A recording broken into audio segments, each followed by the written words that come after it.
Hello, hello, hello. I am so glad to be back with you guys doing this video. If I happen to get emotional, I think it's because I'm on my cycle. But I'm doing well. Baby is doing well. Family is doing well. Just a quick update. We've moved from California to Charlotte as of March 15th, right when everything was shutting down. I'm originally born in Monroe, North Carolina, so it's not necessarily that new to me, but I left here when I was 5. So, North Carolina, I guess you can say, even though I'm a native born here, that it's new to me. And everything is mainly still shut down. We haven't reopened a lot of things. Well, I guess you can say that we have. I mean, people are seeming to go back to normal, like everything hasn't changed. But me and my family were still maintaining social distancing, not going out with the family. The kids only go out around the neighborhood for walks, pool, stuff like that. But we're not like going to restaurants and going to the mall, doing any of that. We're staying inside to be safe. But I wanted to do this video mainly to give you an update about the journey. I'm getting a lot of questions, which I love. I love hearing you guys' story. I love answering any questions that I can about my experience, because for a lot of people, our stories are similar. You know, whether you came to a myomectomy because you've lost a child, or you want to have a child and improve your chances of having children without a loss, or you've experienced having heavy bleeding and horrible periods, or bulging in the stomach, or just, you know, fibroids have impacted your life in some way. You've come to the road of myomectomy. It's an emotional road, but I wouldn't have changed my decision to have a myomectomy in any type of way. I came to wanting to have a myomectomy after the loss of my son, which most of you who follow me, which I appreciate, who know my story of that horrible pregnancy, which put me into a deep depression, made me feel like I was less of a woman for losing my son. I experienced a lot of emotional up and downs. And a lot of this video is going to be to answer the main question of which I feel like I've answered before, but I want to tell you guys that when you're trying to conceive after a myomectomy, you want to make sure that you are prepared, not just from healing of the myomectomy. You want to be healed mentally. You have to understand that when you've reached the point of getting to a myomectomy in the first place, you've already tried all that you can try, and you're wanting them to cut these things out of your body. You have to realize that you went through something emotionally as far as getting to that point, that you now also just not healing your body, but healing your heart, healing your soul of whatever brought you to that road. Especially if it was the loss of a child because of fibroids, you need to make sure that you are mentally prepared to go through a pregnancy again, because you have to understand that people lose pregnancies every day. Whether it be because the seed was abnormal, different hormones in the body, we never know. Sometimes we never know why we would lose a pregnancy. So you have to be mentally prepared that anything can happen during this pregnancy. You want to be able to enjoy your pregnancy without fear. You want to be able to enjoy and love on what's growing inside of you without fear. And you want to do it with excitement.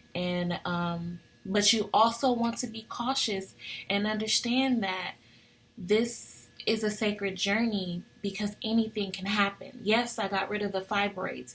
Yes, my uterus is maybe in the right place to have a child, but things can still happen. Before I lost my son, I had a short-term pregnancy that I lost almost a year exactly before, and it was not due to fibroids. We don't necessarily know why, but I wasn't in a good place at that time mentally. I was not ready, prepared to have a child at that time. It was not with my husband now. And that relationship, I shouldn't have conceived with that person in the first place. But when I lost that child, I lost that child very early on in the pregnancy. Um, so you never know why. So when people always ask me, well, how soon did you wait? I'm trying to do it 3 months, or I'm trying to do this. And you have to slow down. After I lost my son, mentally, I was not prepared to do anything. I was depressed. I gained like 50 pounds. I was just eating. Um, I just was not prepared to lose him. Um, and when I did, I didn't have enough support. I didn't know what to do. I was heartbroken and didn't know where to turn to. And I was angry at my fibroids. Like, I was upset that these things were growing in my body, taking away nutrients from the child that I was loving and growing inside of me. And I was in so much pain, and I was dealing with the pain every day. And I felt guilty and selfish of crying about the pain when my son was dying inside of me from these things. Like, I was going through pain, yes, from the fibroids, but they were taking his life from him. So I after losing him, and after going into birth and not having to get your baby after that, it was a terrible thing. So I just tell people, most importantly, this is my number one question: how soon, how fast? Prepare yourself, your whole self, from inside out. After that loss and after my myomectomy, I was at the gym twice a day. Not saying that that's what you should do, but that's where I put my energy into everything. I went into counseling with myself, with my husband. We were in counseling together. We grew our relationship and made our bond stronger. Um, I was, like I said, I was eating, I was overweight, I was depressed. I had to lose weight. I had to get myself physically fit, mentally fit, financially fit. I went into a new job that I love. Um, I went into business for myself. It was just so many things that I did. And my main focus was not, I'm doing all of this to have a baby. It literally happened at the perfect time. Got pregnant at the perfect time, and no, my pregnancy was not perfect at all in any form of way. But I was in a much better space mentally. So there's going to be a part 2 to this video. This one is long, and I just wanted to get that answer out for how long should you wait for a myomectomy. There's no certain specific time for anyone. Some doctors say 3 months, some doctors say 6 months. I say personally, give it 6 months to a year of preparing yourself, not just from healing of your myomectomy, but heal everything inside of you, your relationship with your partner, your relationship with your other children if you have them, your relationship with yourself. Self-care is most important in this journey to going on to having a child, and the road to recovering from a myomectomy and preparing yourself for your pregnancy after your myomectomy, because I just personally believe that every step that I took after my myomectomy led up to my pregnancy, which was not like I was just trying, oh, I'm ovulating, let's do it. It was not that. It was, I want to be in the best space so that when it does happen, I am prepared mentally, my body is healed and prepared physically, and my thoughts and my self-care is in order for whatever happens next. So before I start the next video, which I will try to post them both today, this next video is going to be about my hysterectomy and why I chose to have a hysterectomy. So if you want to stay tuned for that, you can. If not, I hope this video answers questions for you about the time frame that I waited, how long I waited. Again, those dates are I had my myomectomy April 19th, 2017. I found out I was pregnant May,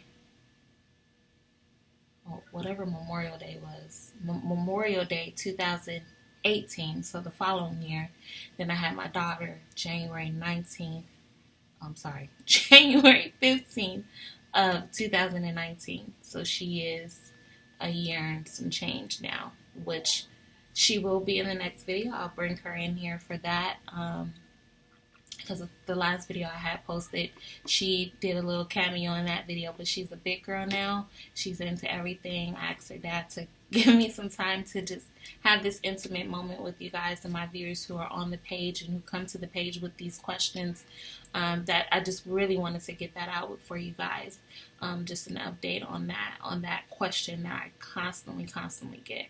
And again, I'm here to answer all you guys' questions. I love getting emails. I love getting comments. I'm quick to respond as soon as I see them, because I just want you guys to be well aware. All right, stay tuned for the next video.